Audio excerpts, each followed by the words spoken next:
She took the house. She took the car. She even sued me for the dog. In court, she cried on command, said I was controlling, selfish, and emotionally unavailable.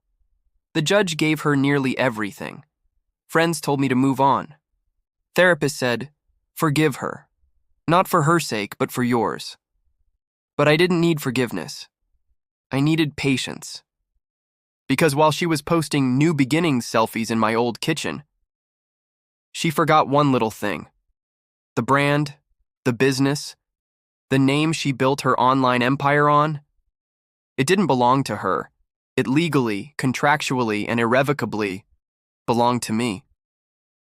The name she took to destroy me is the one I'll now use to erase her. In the beginning, I thought she saved me. I was nothing special when we met, just a marketing guy with a side hustle, a travel blog that made 43 in ad revenue every third Tuesday. But Amanda, she walked into my life like she was designed in Photoshop, confident, charming, way out of my league. On our second date, she looked me dead in the eye and said, "You could be huge. You just don't know how to brand yourself." I fell in love with her right there. She showed me how to pose for thumbnails, what colors got clicks, how to turn Matt's travel tips into a full lifestyle brand. 2 years later, we were married. 3 years in, Matt Miles TM had over 2 million followers. Not just content, merchandise, a podcast, affiliate deals, keynote stages. Her ideas, my grind. We became couple goals, the golden duo. But somewhere along the way, Matt wasn't enough. She started editing herself into all the content. Amanda Miles. She wanted top billing, more glamour, a solo channel. I stayed behind the camera in the email chains and the analytics dashboards, the real work. She looked like the boss, but I owned it all. We had one agreement drawn up long before we made a dime, a split I thought I'd never need. All rights to the brand and assets, including names and trademarks, stay in my name. At the time, I included it to protect her, in case my dumb business ever backfired.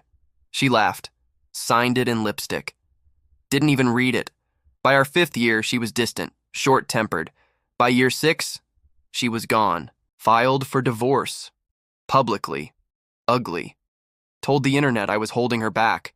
And yes, the court bought every tear. She walked out of that courtroom thinking she took everything.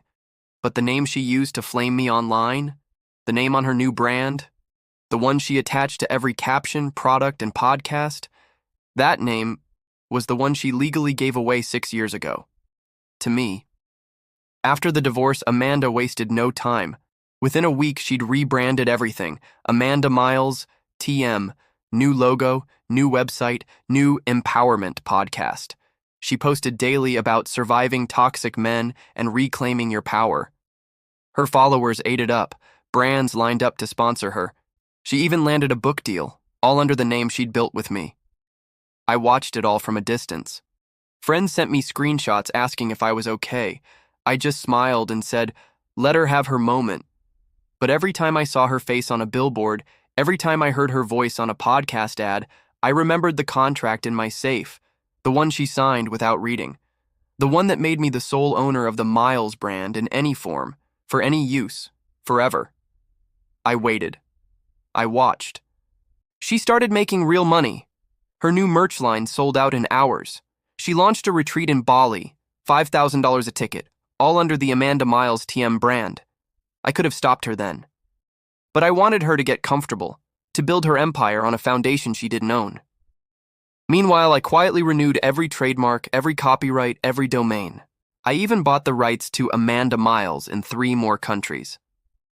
She never noticed. Then, one day, I got an email from a lawyer. Not mine, hers. My client, Amanda Miles, requests that you cease using the Miles name in any business capacity, as it is now associated with her personal brand and likeness. I almost laughed. I replied with a single PDF, a copy of the original contract, her signature in red lipstick, and a list of every trademark I owned. No response. A week later, her lawyer called me directly. He sounded nervous. "Mr. Miles, are you..." Are you planning to enforce these rights? I told him, I'm not planning anything. I'm just protecting what's mine. That's when Amanda started to panic. She went live on Instagram, crying, telling her followers I was trying to erase her identity. She called me a monster, a control freak, a bitter ex. But the internet is fickle. Some people believed her. Most just wanted drama. Meanwhile, I filed a cease and desist with every platform she used. I sent notices to her sponsors, her publisher, her merch partners. One by one, the deals started to fall apart. Her book was pulled before it hit shelves. Her podcast was removed from Spotify. Her Bali retreat was canceled. Guests refunded. Her reputation in shambles. She tried to fight back, but every lawyer she hired told her the same thing. You signed it. He owns it. There's nothing we can do. I didn't gloat. I didn't post. I just watched as the empire she stole from me crumbled in her hands, and for the first time since she left, I slept through the night. It didn't take long before Amanda showed up at my door. No cameras, no followers, no perfect makeup, just her, in a hoodie, eyes red from crying. For a second, I almost didn't recognize the woman who once ruled my world. She didn't knock. She just stood there, clutching a folder of legal papers, her hands shaking. Matt, please. You can't do this. This is my life, my name, everything I have. I let her talk. I let her cry. I let her beg. She tried every angle. Told me I was ruining her. Told me I was being cruel. Told me I was nothing without her. But the truth was, I'd been nothing for so long. I'd forgotten what it felt like to be whole. I looked her in the eye and said, You built your new life on a name you never owned. You took everything from me, Amanda. The house, the car, the dog, my dignity. But you forgot the one thing you couldn't steal. My patience. She stared at me, desperate. I'll give you half the money. I'll sign anything. Just let me keep the name. Please. I shook my head. It's not about the money.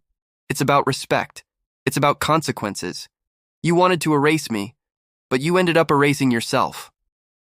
She broke down, sobbing on my porch, the same place she once promised me forever. I almost felt sorry for her. Almost. But I remembered every sleepless night, every lie, every time she looked at me like I was just a stepping stone. I handed her a single sheet of paper, a licensing agreement. You want to use the name? You pay me, every month, for as long as you want to be Amanda Miles. She looked at the paper, then at me, realizing she'd never be free of the man she tried to destroy. And for the first time, I saw fear in her eyes. Not of me, but of the truth. Amanda signed the licensing agreement with trembling hands. She didn't have a choice. Every time she posted, every time she sold a product, every time she tried to rebuild her brand, a piece of it would come back to me. She moved out of the city, tried to start over under a new name, but the world had already seen her fall. The sponsors never returned. The book deal was gone. Her followers dropped off one by one as the drama faded and the next scandal took their place. Sometimes I'd see her name pop up in my bank statements, a monthly payment, always on time, always a little less than the last. It was never about the money. It was about the principle, about knowing she could never truly escape the consequences of what she'd done. As for me, I rebuilt my life quietly. No more couples brand, no more staged photos. I started a new project, something just for me, something with my real name on it. I traveled, met new people, learned to enjoy my own company again. I even got the dog back eventually. He seemed happier too. People asked if I ever regretted it, if I missed the old days, the fame, the partnership. But the truth is, I finally felt free. Not because I won, but because I stopped letting someone else define my worth. Amanda became a cautionary tale in influencer circles, a reminder that you can't build a future on someone else's foundation. That contracts matter, that karma doesn't always come with thunder and lightning. Sometimes it's just a quiet, monthly reminder that you can't outrun your own choices. And me? I learned that the best revenge isn't about destroying someone else. It's about reclaiming yourself piece by piece until you're whole again. So if you're ever tempted to let someone take everything from you, remember, sometimes the most satisfying revenge is simply living a life they can never touch. Would you rather be remembered for what you took or for what you survived?